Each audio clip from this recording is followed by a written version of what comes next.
கிறிஸ்துவுக்குள் பிரியமானவர்களே, ஆண்டவராகிய இயேசு கிறிஸ்துவின் விலையேறப்பட்ட நாமத்தினாலே உங்களை வாழ்த்துகிறேன். இந்த நாளிலும் கூட உங்களோடு தேவனுடைய வார்த்தையை பகிர்ந்து கொடுக்கும்படியாக கர்த்தர் கொடுத்த அவருடைய பிரதான கிருபைகளுக்காக, இரக்கங்களுக்காக தேவனை துதிக்கிறேன். இந்த நாளிலும் கூட நாம் மல்கியாவின் புஸ்தகம் 4ஆம் அதிகாரம் 2ஆம் வசனத்தை நாம் வாசிக்கலாம். மல்கியா 4ஆம் அதிகாரம் 2ஆம் வசனம். நீதியின் சூரியன் உங்கள் மேல் உதிக்கும், அதன் செட்டைகளின் கீழ் ஆரோக்கியம் இருக்கும். நீங்கள் வெளியே புறப்பட்டு போய் கொழுத்த கன்றுகளைப் போல வளருவீர்கள். கர்த்தருடைய பரிசுத்த நாமம் மகிமைப்படுவதாக. நீதியின் சூரியன் உங்கள் மேல் உதிக்கும் என்று நாம் வாசிக்கிறோம். நீதியின் சூரியன் யாரு? கர்த்தராகிய இயேசு கிறிஸ்து தான் நம்முடைய நீதியின் சூரியன். உங்கள் மேல் உதிப்பார் அப்படின்னா என்ன அர்த்தம்? ஆண்டவர் நமக்கு அவர் ஒரு பாதுகாப்பின், ஒரு ஆசீர்வாதத்தின் தேவனாக இருக்கிறார் என்று நாம் பார்க்கிறோம். தேவன் நம்மையிலே அக்கறை உள்ளவராக, கரிசனை உள்ளவராக இருக்கிறார்.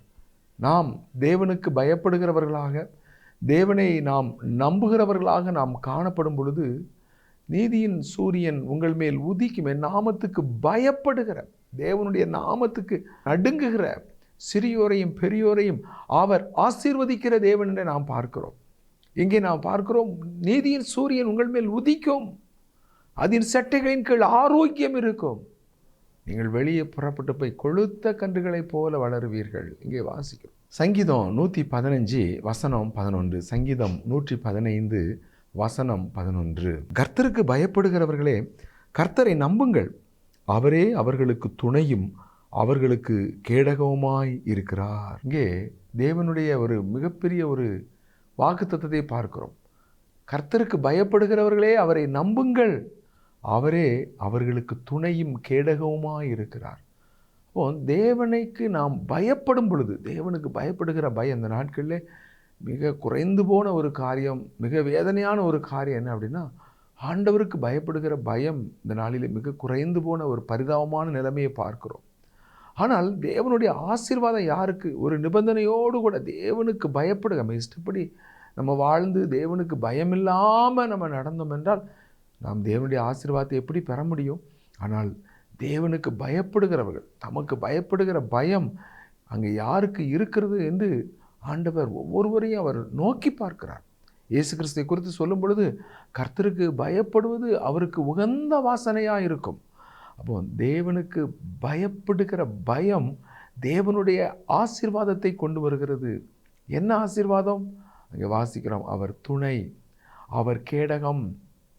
அப்போ துணை என்று நாம் சொல்லும் பொழுது, நாம் சங்கீதத்தின் புஸ்தகத்தில் 46ஆம் சங்கீதத்தில் 1ஆம் வசனத்தில் நாம் வாசிக்கிறோம். சங்கீதம் 46 வசனம் 1. தேவன் நமக்கு அடைக்கலமும் பலனும், ஆபத்து காலத்தில் அனுகூலமான துணையுமானவர். இங்கே சங்கீதம் 46:1 என்ன சொல்கிறது? அடைக்கலம், பலன், ஆபத்து காலத்திலே அனுகூலமான துணை. தேவனை நம்புகிற, தேவன் மேலே விசுவாசமாக இருக்கிற, அல்லது தேவனுக்கு பயப்படுகிற இருதயம், ஆசீர்வதிக்கப்பட்ட ஒரு இருதயம், அந்த இருதயத்துக்கு, அந்த தேவனுடைய பிள்ளைக்கு, அந்த குடும்பத்துக்கு தேவன் எப்படி இருக்கிறார்? அடைக்கலம், பலன், ஆபத்து காலத்திலே அனுகூலமான துணை. துணை என்று சொல்லும்பொழுது அனுகூலமான துணை இல்லையா? சில வேளைகளில் நம்ம போவோம், பைக் எடுத்துகிட்டு போனோம், அல்லது எங்கேயாவது வெளியே போயிட்டு வந்து வீட்டுக்கு வந்த உடனே மழை பெய்யும். ஐயோ, நம்ம வெளியே போயிருந்தோம், அந்த இடத்துல பெஞ்சிருந்தா எல்லாமே நனைஞ்சு போயிருக்கோமே, நாமளும் மழையில் நனைஞ்சு போயிருக்கோமே. அனுகூலமான துணையாக இருக்கிறார். எத்தனையோ நேரங்களில் பஸ் ஸ்டாண்டுக்கு போய் நிற்போம், நம்ம போய் நிற்பாங்க, அரை மணி நேரமாக காத்து நிற்பாங்க, பஸ்ஸே வரலம்பாங்க. நம்ம போய் நின்ன உடனே அந்த வந்துச்சு பஸ்ஸுன்னு சொன்னால் நம்ம போக வேண்டிய பஸ் வந்து ஏறி போயிடலாம். அனுகூலமான துணை. தேவன் நமக்கு எப்படிப்பட்டவராக இருக்கிறார்? துணையாக இருக்கிறார். அனுகூலமான, உதவி செய்யக்கூடிய ஒரு அனுகூலமான ஒரு துணையாக இருக்கிறார். உண்மையிலே அது எவ்வளோ பெரிய ஒரு ஆசீர்வாதம். இஸ்ரவேல் ஜனங்களுடைய வாழ்க்கையில் நாம் அவர்கள் எகிப்தில் போய் இருக்கிறாங்க. எகிப்தின் ராஜா பார்க்கிறார். யாத்ராகமம் 1ஆம் அதிகாரத்தில் பார்க்கும்போது அவர்கள் மிகவும் பெருகி பலத்திருக்கிறார், மிகுதியாய் பலத்து போகிறதை பார்க்கிறோம். ஏன்னா ஜனங்களுடைய எண்ணிக்கை நாளுக்கு நாள் அதிகமாகி கொண்டே போகிறது. என்ன செய்கிறது? அவன் சொல்கிறான், மருத்துவச்சிகளை கூப்பிட்றான்.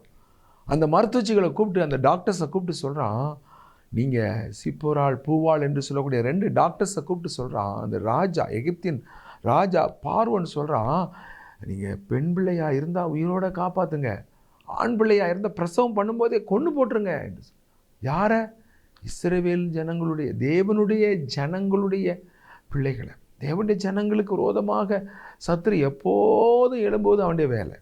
தேவனுடைய ஜனங்களுக்கு தாக்குதல்களை, பிரச்சனைகளை, குழப்பங்களை, போராட்டங்களை, வேதனைகளை, தீங்குகளை கொண்டு வருவது சாத்தானுடைய ஒரு தாக்குதலாக இருக்கிறது. அவன் அதிகாரத்தில் உள்ளவர்கள் மூலமாக அதை செய்கிறான். இங்கே தேவனுடைய ஜனங்களை அப்படியே அவங்க பெருகி போவதை விடாதபடி, அப்படியே அவங்கள பலுகி போக விடாதபடிக்கு அவர்களை தடை செய்வது சத்துனுடைய தந்திரமாக இருக்கிறது. ஆனால் இந்த மருத்துவச்சிகள் குறித்து என்ன சொல்லப்பட்டிருக்கு பார்த்தீங்களா? யாத்ராகமம் 1ஆம் அதிகாரம் 17ஆம் வசனத்தில் நம்ம வாசிக்கிறோம். யாத்ராகமம் 1ஆம் அதிகாரம் 17ஆம் வசனம், மருத்துவச்சிகளோ தேவனுக்கு பயந்ததினால் எகிப்தின் ராஜா தங்களுக்கு இட்ட கட்டளைப்படி செய்யாமல் ஆண் பிள்ளைகளையும் உயிரோடே காப்பாற்றினார்கள். இங்கே நாம் என்ன வாசிக்கிறோம்? தேவனுக்கு பயந்ததினால். ஒரு பக்கம் ராஜாவுடைய கட்டளை, அவன்தான் எகிப்திலே ராஜா, பார்வோன் ராஜா. ராஜாவுடைய கட்டளை என்ன? ஆண் பிள்ளைகளை எல்லாம் கொலை செய்ய வேண்டும். ஆண்டவராக இயேசு பிறந்திருக்கும் போதும் கூட ஏரோது போட்ட கட்டளை என்ன? பிறந்த 2 வயதுக்குட்பட்ட எல்லா ஆண் பிள்ளைகளையும் கொலை செய்ய வேண்டும். சத்துரு எப்பொழுதும் தேவனுடைய ஜனங்களை அவன் நசுக்க பார்க்கிறான். தேவன் என்ன செய்கிறார்? இங்கே பார்க்குறோம், ஆண்டவர் காப்பாற்றார்.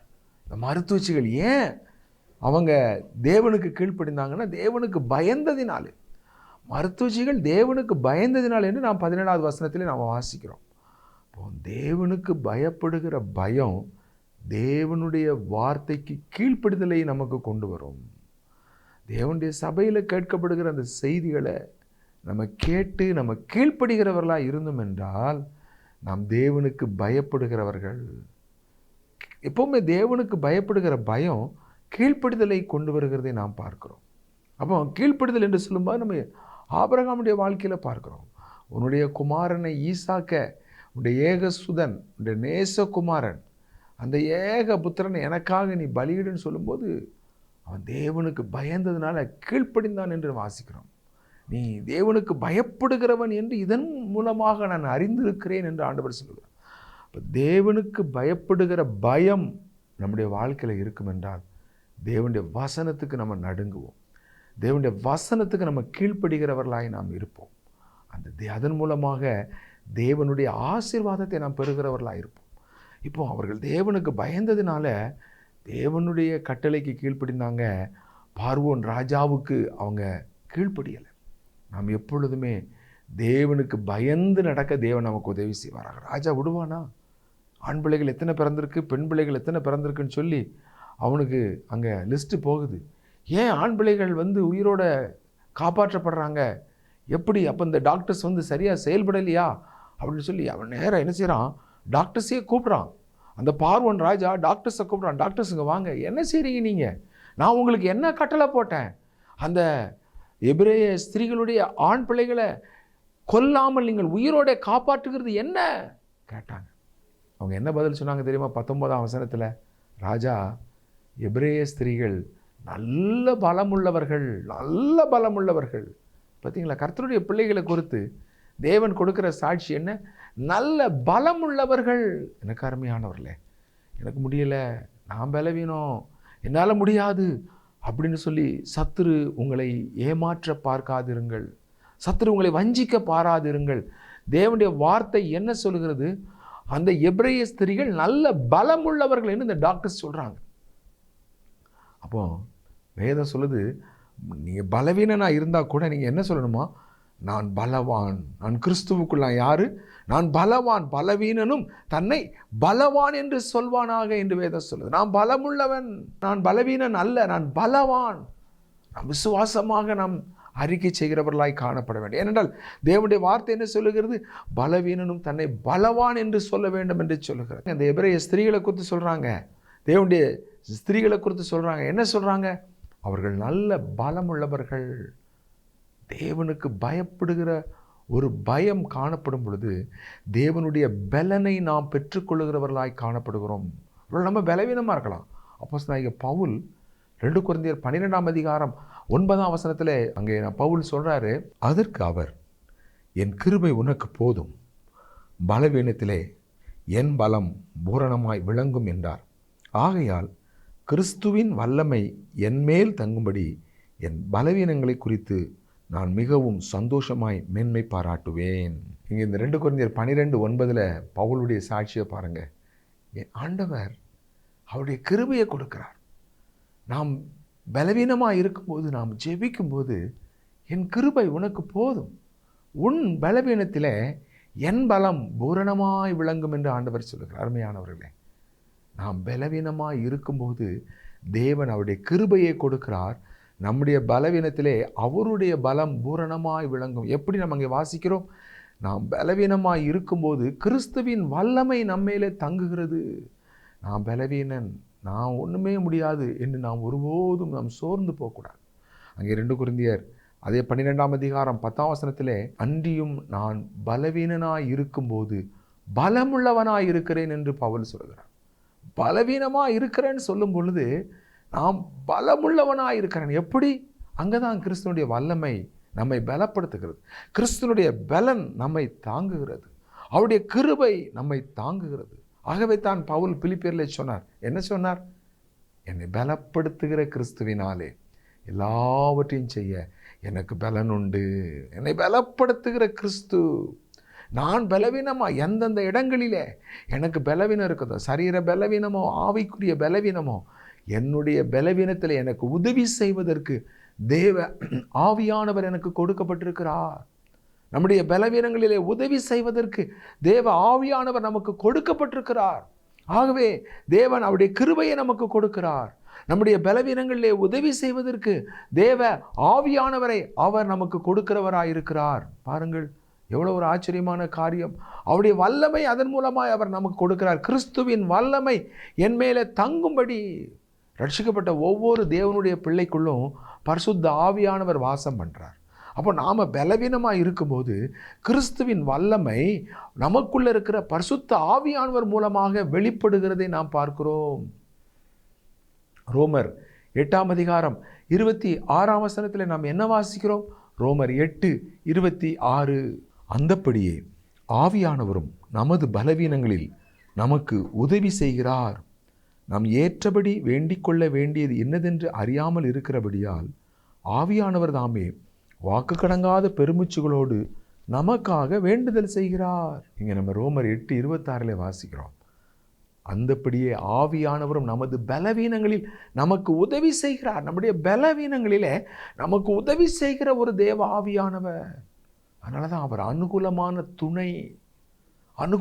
துணையாக அவர் இருக்கிறார். தேவனுக்கு பயப்படுகிற ஜனங்களே, உடைய வாழ்க்கையில் பலவீனங்களை குறித்து நீங்கள் கவலைப்பட வேண்டாம். உங்களை பலப்படுத்த வல்லவராக இருக்கிறார். உங்களை நிலைநிறுத்த வல்லவராக இருக்கிறார். ஐயோ, என்னுடைய வாழ்க்கையில் இந்த இடத்துல நான் தோற்று போகிறேனே, இந்த இடத்துல நான் ஜெயிக்க முடியலையே, நான் விழுந்து போகிறேனே என்று நீங்கள் சொல்லும் பொழுது தேவன் சொல்லுகிறார், நீ பலவீனன் அல்ல, நீ பலவான். ஏனென்றால் உலகத்தில் இருக்கிற பிசாசை விட உனக்குள்ள இருக்கிற இயேசு பெரியவர். உனக்குள்ள இருக்கிற தேவ ஆவியானவர் பெரியவர். தேவ ஆவியானவர் பெரியவர். அவர் என்ன செய்கிறார்? உங்களுடைய பலவீனங்களிலே உங்களுக்கு உதவி செய்ய வல்லவராயிருக்கிறார். அவருடைய வல்லமையை அவர் வெளிப்படுத்துகிறவராயிருக்கிறார். எனக்கு அருமையானவர்களே, அதனால தான் பவுல் சொல்கிறாரு 2 கொரிந்தியர் 12:10, அந்தப்படியே நான் பலவீனமாக இருக்கும்போதே நான் பலமுள்ளவனாக இருக்கிறேன். பலவீனமாக இருக்கிறேன், அது சரீர பிரகாரமாக இருக்கட்டும், தேவன் உங்களை பலப்படுத்த வல்லவர். ஆவிக்குரிய பலவீனமாக இருக்கட்டும், தேவன் உங்களை பலப்படுத்த வல்லவராக இருக்கிறார். ஆவிக்குரிய பலவீனத்தில் ஆவிக்குரிய பலனை கொடுக்கிறார். சரீரப்பிரகாரமான பலவீனத்திலே சரீரப்பிரகாரமான பலனை கொடுக்கிறார். கிறிஸ்துவின் வல்லமை உங்கள் மேலே தங்கும்படியாய் அவர் செய்கிறார். அவருடைய பலன் உங்களுக்கு, அவருடைய கிருபை உங்களுக்கு எதன் மூலமாய்? உங்களுக்குள்ளே வாசமாய் இருக்கிற பரிசுத்த ஆவியானவர் மூலமாக தேவன் அந்த பலனை கொடுக்கிறவராய் இருக்கிறார், பலப்படுத்துகிறவராய் இருக்கிறார். பார்த்தீங்களா, எவ்வளோ பெரிய ஒரு ஆசீர்வாதம். அனுகூலமான துணை. சோர்ந்து போன எலியா சூரிய செடிக்குள்ளே போய் படுத்துட்டான். ஏசபேல் ராணி தன்னை கொல்ல போகிறான்னு சொல்லி சோர்ந்து போயிட்டான். போதுங்கர்த்தாவே, என்னுடைய ஜீவனை எடுத்துக்கொள்ளும், உயிரை எடுத்துக்கொள்ளும், வேண்டாம், இனி நான் உலகத்தில் இருக்கவே கூடாது. நீங்கள் கூட அப்படி சொல்லி கொண்டிருக்கிறீங்களா? இனி நான் வாழக்கூடாது, நான் சாகணும் என்று சொல்லி நீங்கள் விதமாய் மனம் நொந்து போய் இருக்கிறீங்களா? தேவன் உங்களை பலப்படுத்த வல்லவராயிருக்கிறார். தேவன் உங்களை நிலைநிறுத்த வல்லவராயிருக்கிறார். அவர் ஒரு தூதனை அனுப்பி சுடப்பட்ட அப்பத்தையும் தண்ணீரையும் கொடுத்து ஆண்டவர் அவனை பலப்படுத்தினார். அந்த போஜனத்தின் பலத்தினாலே இரவும் பகலும் 40 நாள் விடாமல் நடந்து ஒரே பெண்ணும் மலைக்கு அவன் வந்தான். ஒரே பெண்ணும் பர்வதம் மட்டும் அவன் வந்தான். 40 நாள் கண்டினியூஸாக அவன் இரவும் பகலும் 40 நாள் தொடர்ந்து நடக்கிறான். ஒரு நாள் தூங்கலைன்னா எவ்வளோ கஷ்டமாக இருக்கும். ஒரு நாள் ஃபுல்லாக நடந்தால் எவ்வளவு டயர்டாயிரும். 40 நாள் தொடர்ச்சியாக அவன் நடக்கிறான். பலம், இந்த பலம் எங்கே இருக்கிறது? இது தேவ ஆவியானவர் கொடுக்கிற பலன். இது நம்முடைய சொந்த பலன் அல்ல, இது நம்முடைய சரீரத்தின் பலன் அல்ல, இது ஆவியின் பலன். அந்த ஆவியானவருடைய பலத்தினாலே என்று நாம் வாசிக்கிறோம். நாம கூட ஆவியின் பலத்தினாலே காக்கப்பட்டிருக்கிறோம் என்று அப்போஸ்தலனாகிய பேதுரு சொல்றார். தேவ ஆவியானவருடைய பலத்தினாலே நாம் இந்த உலகத்திலே காக்கப்பட்டிருக்கிறோம். விசுவாசத்தோடு கூட ஆவியானுடைய பலனை நாம் பெற்றுக்கொள்ள வேண்டும். ஆண்டவரே, ஆவியானவரே என்னை பலப்படுத்தும், உம்முடைய வல்லமை என் மூலம் வெளிப்படட்டும், என்னுடைய பலவீனங்களை எனக்கு உதவி செய்வதற்காக நீர் எனக்கு கொடுக்கப்பட்டிருக்கிறதுக்காக உமக்கு நன்றி என்று சொல்லுங்கள். நிச்சயமாக தேவன் உங்களை, அன்றைக்கு எலியாவை பலப்படுத்தினவர் உங்களையும் பலப்படுத்துவார். இந்த மருத்துவச்சிகள் சொன்னாங்க, அந்த பார்வோன் ராஜாவை பார்த்து சொன்னாங்க, இந்த டாக்டர்ஸ் என்ன சொன்னாங்க? அவர்கள் நல்ல பலம் உள்ளவர்கள், நாங்கள் போகிறதுக்கு முன்னாலேயே அவங்க பிள்ளையை பெற்று எடுத்துடுறாங்க. ஐயா, பிள்ளை பிறந்ததுக்கப்புறம் நாங்கள் எப்படி கொலை செய்ய முடியும்? பாருங்கள், தேவனுடைய வார்த்தை சொல்லுகிறது, கர்த்தர் அந்த எபிரேய மருத்துவச்சிகளை ஆசீர்வதித்தார். தேவனுக்கு பயந்து தேவனுடைய ஜனங்களுக்கு அனுகூலமாய் காணப்படும் பொழுது, தேவ திட்டத்தை நிறைவேற்றுவதற்கு எதுவாய் செயல்படும் பொழுது தேவன் ஆசீர்வதிக்கிறார். என்ன ஆசீர்வாதம்? அவருடைய குடும்பங்களை தழைத்தோங்கும்படி செய்தார். அந்த டாக்டர்ஸுடைய குடும்பங்களை தேவன் ஆசீர்வதிக்கிறார். நீங்கள் தேவனுக்கென்று உண்மையாய் உத்தமமாய் தேவனுக்கு பயப்படுகிற பயத்தோடு காணப்படுவீங்களானா அந்த ஆசீர்வாதத்தை உங்களுடைய குடும்பத்துக்கு நீங்கள் சம்பாதித்து வைக்கிறவர்களாக இருக்கிறீர்கள். பார்த்தீங்களா? டாக்டர்ஸு தேவனுக்கு பயந்ததுனால அவர்கள் தேவனால் ஆசீர்வதிக்கப்படுறாங்க. அந்த ஆசீர்வாதம் யாருக்கு? குடும்பம், அவருடைய குடும்பங்கள், அவருடைய பிள்ளைகள், அவருடைய பெற்றோர்கள், அவருடைய மிருக ஜீவன்கள், அவருடைய எல்லா கையின் பிரயாசங்கள், அவருடைய குடும்பங்களை தழை தோங்கும்படி செய்தார். தேவன் ஆசீர்வதிக்கிற தேவனாய் இருக்கிறார். நீதியின் சூரியன் உங்கள் மேல் உதிக்கும். யாருக்கு? தேவனுக்கு பயப்படுகிற பிள்ளைகளுக்கு. இன்றைக்கு மனுபுத்திரருக்கு முன்பாக தேவனுக்கு பயப்படுதல் என்றால் இன்றைக்கு ஒரு ஏளனமாக இருக்குது. தேவனுக்கு பயப்படுதல் இன்றைக்கு அசட்டையாக எண்ணப்படுது, அற்பமாக எண்ணப்படுது. ஆனால் அங்கே தான் ஜீவன் இருக்கிறது, அங்கே தான் தேவ வல்லமை இருக்கிறது, அங்கே தான் தேவனுடைய ஆசீர்வாதம் இருக்கிறது, அங்கே தான் தேவ பலன் இருக்கிறது. ஆகவே அருமையானவர்களே, நான் தேவன் அனுகூலமான துணையாக இருந்து ஆண்டவர் நம்மை பாதுகாக்கிறார். பார்வோன் ராஜாவாலே அந்த ஜனங்களை அழிக்க முடியவில்லை. அனுகூலமான துணை, தேவன் நமக்கு அனுகூலமான துணையாக இருக்கிறார். எவ்வளோ பெரிய ஒரு பாதுகாப்பு, எவ்வளோ பெரிய ஒரு ஆசீர்வாதம். யோசேப்பு சொல்கிறார், நீங்கள் எனக்கு தீமை செய்ய நினைத்தீர்கள், தேவன் எனக்கு அதை நன்மையாக முடிய பண்ணினார், நன்மையாக முடிய பண்ணினார். தீமை செய்கிறவர்கள் கூட வெட்கப்பட்டு போகத்தக்கதாக அவர்கள் செய்த தீமைகளை தேவன் நமக்கு அனுகூலமான ஒரு துணையாக இருந்து அனுகூலமாய் மாற்றிவிட்டார். அவங்க நினைச்சாங்க யோசேப்புடைய கதை முடிந்தது, 20 வெள்ளி காசுக்கு விற்றாச்சு, அவ்வளோதான், எகிப்தில் வாழ்நாள் ஃபுல்லாக அடிமை தான், இனி இவனால் எந்த பிரச்சனையும் இல்லை, இனி நாம தான் எல்லாத்துக்கும் சுதந்திரவாடி. ஆனால் பாருங்கள், அனுகூலமான துணை யாருக்கு? தேவனுக்கு பயந்த அந்த யோசேப்பு. எங்கே போனாலும் தேவனுக்கு பயப்படுகிற பயம் அவனுக்கு உகந்த வாசனையாக இருந்தது. பாருங்கள், அங்கே அழிக்கணும்னு நினச்ச அந்த யோசேப்பு, அடிமையாக விற்கப்பட்ட அந்த யோசேப்பு, பாருங்கள், தேவன் அவனுக்கு அனுகூலமான துணையாக இருக்கிறார். அவனை சிறைச்சாலையில் கொண்டு போடக்கூடிய சூழ்நிலை தான் இருந்தது. ஆனால் அங்கிருந்து தேவன் சிங்காசனத்துக்கு கொண்டு போகிறதை பார்க்கிறோம். அனுகூலமான துணை. இன்றைக்கி பிரச்சனைகளையே பார்க்காதீங்க, உங்களுக்கு இருக்கிற போராட்டங்களையே பார்க்காதீங்க. ஐயோ, பொய் குற்றங்களை சாட்டுறாங்களே, அல்லது விரோதமாக பேசுகிறாங்களே, இவ்விதமாக நம்மளை நிந்திக்கிறாங்களே, நமக்கு விரோதமாக சத்துருக்கள் இப்படி பொறாமையோடு எதிர்த்து நிற்கிறாங்களே, இவ்வளவாய் நமக்கு விரோதமாக எழும்பி நிற்கிறாங்களே, பார்க்காதீங்க. யாரை பாருங்கள்? தேவனை பாருங்கள். ஆபத்து காலத்தில் தேவன் நமக்கு அனுகூலமான துணை, அடைக்கலம், பலன். ஆபத்து காலத்திலே அனுகூலமான துணை. எகிப்தின் ராஜாவினுடைய ஆபத்து அந்த தேவனுடைய ஜனங்களுக்கு வரும் பொழுது அந்த அந்த பிள்ளைகளை பாதுகாப்பதற்கு அனுகூலமான துணையாக அவர் இருந்தார். யோசேப்பை அவர்கள் எகிப்தில் அடிமையாய் கொண்டு போடப்பட்ட பொழுது அவர் யோசேப்புக்கு அனுகூலமான துணையாக இருந்தார். கஷ்டமாக தான் இருந்துச்சு, அந்த பாதைகள் கடினமாக இருந்தது, வேதனையாக இருந்தது. ஆனால் முடிவு என்ன? தேவன் மேலே விசுவாசமாய் நாம் இருக்கணும். விசுவாசம்னா என்ன? எந்த ஒரு சூழ்நிலையிலும் என் தேவன் என்னை கைவிட மாட்டார். எந்த பிரச்சனை வந்தாலும், எந்த போராட்டம் வந்தாலும் நான் வீழ்ந்து போவதில்லை. நான் ஒரு காலம் வீழ்ந்து போவதில்லை. என் சத்ருவே, எனக்கு விரோதமாய் பெருமை பாராட்டாதே. நான் விழுந்தாலும் எழுந்திருப்பேன், நான் விழுந்தாலும் எழுந்திருப்பேன். விசுவாசத்தை பாருங்க. நான் விழுந்துட்டேன்னு நினைக்காத. என்னை சுற்றிலும் இருளாக இருக்குதுன்னு நினைக்கிறியா? அவர் எனக்கு வெளிச்சமாக இருப்பார். அதான் விசுவாசம். விழுந்தாலும் எழுந்திருப்பேன். அவர் எனக்கு வெளிச்சமாக இருப்பார். தேவன் நமக்கு வெளிச்சம். அவர் நம்மை நிலைநிறுத்த வல்லவர், வல்லவர். நம்முடைய பலன் எங்கே இருக்குது? தேவனிடத்தில் இருக்கிறது. நம்முடைய விடுதலை எங்கே இருக்கிறது? தேவனிடத்தில் இருக்கிறது. நம்முடைய ஆசீர்வாதம் எங்கே இருக்கிறது? தேவனிடத்திலிருந்து வருகிறது. அருமையானவர்களே, அவர் ஆபத்து காலத்தில் அனுகூலமான துணை. எப்படி செய்வார் தெரியாது. நம்ம ஆண்டவரே, உங்கள் பிள்ளை நான் உங்களை தான் நான் நம்பி இருக்கிறேன். நீங்கள் எனக்கு ஆபத்து காலத்தில் அனுகூலமான துணை. தைரியமாக சொல்லுங்கள். ஒரு எகிப்தின் ஜனங்கள் பார்வோன் ராஜாவாலே அழிக்கப்படும்படியாக ஆண் பிள்ளையை கொல்ல வேண்டும் என்று கட்டளை போடப்பட்ட போது கூட இருந்த ஜனங்களுடைய பிள்ளைகளை காப்பாற்றினீரே, அனுகூலமான துணையாக இருந்தீரே. மோசையை கூட பாருங்கள், வேறு வழியில் பிறந்த எல்லா ஆண் பிள்ளைகளையும் நைல் நதியில் போடுங்க. முதல்ல தந்திரமாக சொல்கிறான், டாக்டர்ஸை வச்சு கொண்டுடலான்னு பார்க்குறான். இப்போ அந்த கதை நடக்கலைன்னு சொன்னவன் அவன் அடுத்து என்ன பண்ணுறான்? உடனடியாக எல்லா ஆண் பிள்ளைகளையும் நைல் நதியில் போட்டு விடுங்கள். எவ்வளோ வேதனையான சட்டம், எவ்வளோ கொடுமையான சட்டம். ஆனால் அந்த நைல் நதியில் கூட ஒரு அழகாக நாணல் பெட்டியை செஞ்சு அந்த மோசையை வச்சிடுறாங்க. தேவன் அவருடைய திட்டத்தை நிறைவேற்ற வல்லவராக இருக்கிறார். இந்த எகிப்தின் அடிமைத்தனத்திலிருந்து இந்த ஜனங்களை விடுவிப்பதற்கு இந்த மோசையை நான் உருவாக்கி இருக்கிறேன். இந்த மோசையை நான் பாதுகாப்பேன். இந்த மோசையை நான் காப்பாற்றி அரண்மனையிலேயே வளர்ப்பேன். எந்த அரண்மனை இந்த ஜனங்களுக்கு விரோதமாக இருக்கிறதோ அந்த அரண்மனையிலே இந்த பிள்ளையை நான் வளர்ப்பேன். பார்த்தீங்களா? அனுகூலமான துணை. தேவனுடைய வழிகள் ஆராயப்படாதவைகள், தேவனுடைய வழிகள் ஆச்சரியமானவைகள்.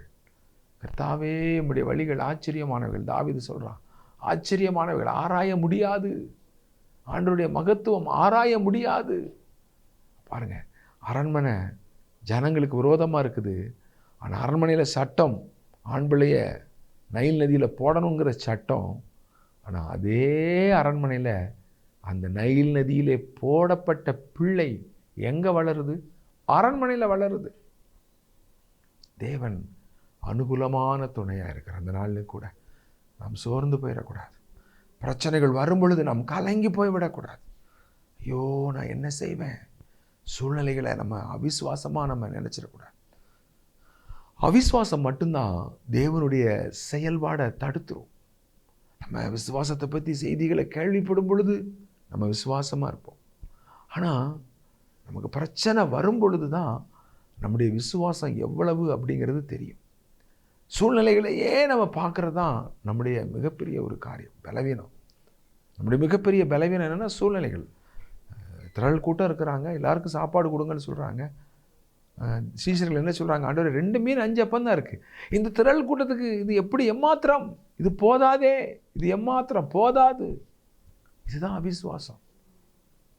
அது உலக ஞானம் அல்ல. நடைமுறையில் பார்த்தோன்னா 2 மீன் 5 அப்பம் சாப்பிட்ட புருஷர்கள் மட்டும் 5000 பேர். 5000 பேருக்கு 2 மீன் 5 அப்பம் முடியுமா? முடியாது. ஆனால் மனித ஞானத்தில் முடியாது. ஆண்டவரே, உம்மால் முடியுமா? ஆமாம், தேவனால் எல்லாம் கூடும். அங்கே தான் ஆண்டவரே, எங்களிடத்தில் ஒன்றும் இல்லை ஆண்டவர். பிள்ளைகிட்ட திருமண காரியம் என்கிட்ட ஒன்றுமே இல்லையா ஆண்டவரே? விசுவாசத்தோடு ஜெபம் பண்ணுங்க. கர்த்தர் எவ்வளோ ஆச்சரியமாக நடத்துகிறாருன்னு பாருங்கள். உங்களுடைய வேலை காரியங்கள் தடைபடுகிறதா? விசுவாசமாக ஸ்தோத்திரம் பண்ண. கர்த்தர் ஏதோ ஒரு வழியை திறப்பார். ஒரு வாசலை அடைச்சிச்சுன்னா இன்னொரு வாசலை கட்டாயம் திறப்பார். அடைபட்ட வாசலை குறித்து அடைபட்டுட்டே இதுக்கு யார் காரணம் அப்படின்னு சொல்லி அப்படிப்பட்ட மனிதர்களை குறித்து நீங்கள் வேதனைப்பட்டு உங்களுடைய பலனை இழந்து போயிடாதீங்க. கர்த்தருக்கு ஸ்தோத்திரம், அடைச்சாச்சு. கர்த்தர் ஏதோ வேறு வழியை திறக்க போகிறார். கர்த்தர் ஏதோ ஒரு வழியை திறக்க போகிறதுனால தான் ஆண்டவர் எனக்கு இந்த வாசலை அடைச்சிருக்கிறார். விசுவாசத்தோடு சொல்லுங்கள், விசுவாசத்தோடு சொல்லுங்கள், நம்பிக்கையோடு சொல்லுங்கள். புது வழி திறக்க ஆண்டவரே, நீங்கள் திறக்கிறத யாரும் அடைக்க முடியாது. நீங்கள் பூட்டுனீங்கன்னா யாரும் திறக்க முடியாது. அதனால் அடைக்கப்பட்ட வாசலை பார்த்துட்டு அடைக்கப்பட்டுட்டே ஐயோ ஐயோ வேண்டாம் வேண்டாம், அது அவிசுவாசம். தேவனை நோக்கி பாருங்கள். அவர்கள் அவரை நோக்கி பார்த்து பிரகாசமடைந்தார்கள். அவர்கள் முகங்கள் வெட்கப்பட்டு போகல. அடைக்கப்பட்ட வாசலையே நோக்கி பார்த்தீங்கன்னா வெட்கப்பட்டு போயிடுவீங்க. கர்த்தர் உங்களுக்காக புது வழியை திறக்கிறத பார்க்க முடியாமல் போயிடும். கர்த்தரை நோக்கி பாருங்கள், அதுதான் விசுவாசம். கர்த்தரை நோக்கி பாருங்கள், தேவனே எனக்கு என்ன செய்ய போகிறீங்க, எனக்கு எப்படி செய்ய போகிறீங்க? உங்களுக்காக அவர் புது வழியை திறப்பார். ஆச்சரியமாக இருக்கும். ஜெபம் பண்ணிகிட்டே இருங்க, ஸ்தோத்திரம் பண்ணிகிட்டே இருங்க, நன்றி சொல்லிகிட்டே இருங்க. தேவன் அனுகூலமான துணையாக இருப்பார். ஆபத்து காலத்தில் அனுகூலமான துணையாக இருப்பார். ஒன்றே ஒன்று தான், தேவனுக்கு பயப்படுகிற பயம் உங்களுடைய இருதயங்களில் இருக்கட்டும். தேவனுடைய வசனத்தை கை கொண்டு நடக்கணுங்கிறதுல நீங்கள் கவனமாக இருங்க. உங்களுக்காக புதிய வழியை திறப்பார். உங்களை தேவனுக்கு ஒப்பு கொடுங்க. ஆண்டவரே, நான் என்ன ஒப்பு கொடுக்குறேன். ஆண்டவரே, எனக்கு புது வழியை நீங்கள் திறக்க போகிறதுக்காக ஸ்தோத்திரம் ஸ்தோத்திரம்னு சொல்லுங்கள். கர்த்தர் நேர்த்தியாக நடத்த ஆச்சரியமாக இருக்கும். அது நம்முடைய கண்களுக்கு ஆச்சரியமாக இருக்கும். அது கர்த்தராலே ஆயிற்று. அது நம்முடைய கண்களுக்கு ஆச்சரியமாக இருக்கும். கர்த்தர் தாம் இந்த நாட்களில் உங்களை அவிதமாக அவர் பலப்படுத்துவார். அவங்களுடைய வாழ்க்கையில் அவர் அனுகூலமான துணையாக இருந்து கர்த்தர் வேண்டுவதற்கும் நினைப்பதற்கும் அதிகமாய் கிரியை செய்கிற தேவன் உங்களையும் உங்களுடைய குடும்பங்களையும் அவர் அபரிவிதமாய் ஆசீர்வதிப்பாராக. நாம் ஜெபம் செய்வோமா? எங்கள் நல்ல ஆண்டவரே, ஆபத்து காலத்தில் அனுகூலமான துணை என்று சொன்னீரப்பா. அன்றே உமக்கு ஸ்தோத்திரம். இந்த பிள்ளைகளுடைய வாழ்க்கையில் அன்றே நீர் அனுகூலமான துணை என்பதை அவர்கள் கண்டு உம்மை துதிக்கத்தக்கதாக கர்த்தர் பெரிய காரியங்களை செய்ய வேண்டும் என்று ஜெபிக்கிறோம். உம்முடைய நல்ல நாமத்தை மகிமைப்படுத்தும், ஆசீர்வதியும் காத்துக்கொள்ளும். இயேசு கிறிஸ்துவின் நாமத்தில் ஜெபிக்கிறோம் எங்கள் நல்ல பிதாவே. ஆமென், ஆமென்.